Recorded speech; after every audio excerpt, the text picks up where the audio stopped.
በስመ አብ ወወልድ ወመንፈስ ቅዱስ አሐዱ አምላክ አሜን። ክቡራት እግዚአብሔር ናይዚ ዕለት እዚ ከዓኒ ሓደ ፍሉይ ነገር ዘይንፈልጦ ክንፈልጥ ዘይተምሃርና ከዓ ክንመሃር እግዚአብሔር አምላኽ አቦታትና አምላኽ አብርሃም አምላኽ ይስሐቅ አምላኽ ያዕቆብ ቅዱስ እግዚአብሔር ቅዱስ ኃያል ቅዱስ ሕያው ዘይመውት ንያዴና ቅድስት ድንግል ማርያም ጸሎትን በረከታን ምስ ኩልና ህዝበ ክርስቲያን ይኹን አሜን። ተንኪዩ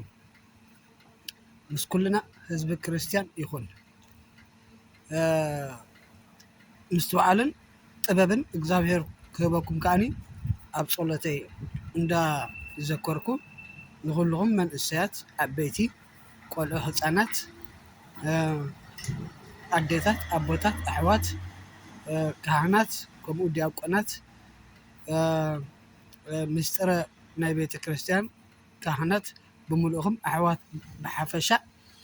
መራሕቲ ሃይማኖት ከምኡውን ናይ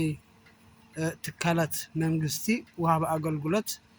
ኣብ ዝተፈላለየ ፅፍሒ ወታደራዊ ይኹን ኣብ ሲቪላዊ ኮንኩም ትሰርሑ ዘለኹም ቅዱስ እግዚአብሔር ኣብ ትኸድዎ ኣብ ትሰርሕዎ ኣሳልጦ ይምንየልኩም ብስም እግዚአብሔር ኣብ እግዚአብሔር ወልድ እግዚአብሔር መንፈስ ቅዱስ ብስም ሓደ እግዚአብሔር እንሕፀን ማለት እዩ። ኣብ ትኸድዎ ስራሕኩም ከቃንሐልኩም ከምኡውን ፍፁማት ኮንኩም ከተገልግሉ ንእግዚአብሔር ፖሊስ ኩን ወታደር ዝተፈላለየ ፀፍሕታት ዘለኩም ብሓፈሻ ብምሉእኹም ኣብዚ ናይ ሃይማኖት ክቡር በዓል ናይ ሊቀ መልአክ ቅዱስ ሚካኤል መስፍን እስራኤል ኣብ ዘመነ ኦሪት ብሕጊ ኦሪት ተኣምኑ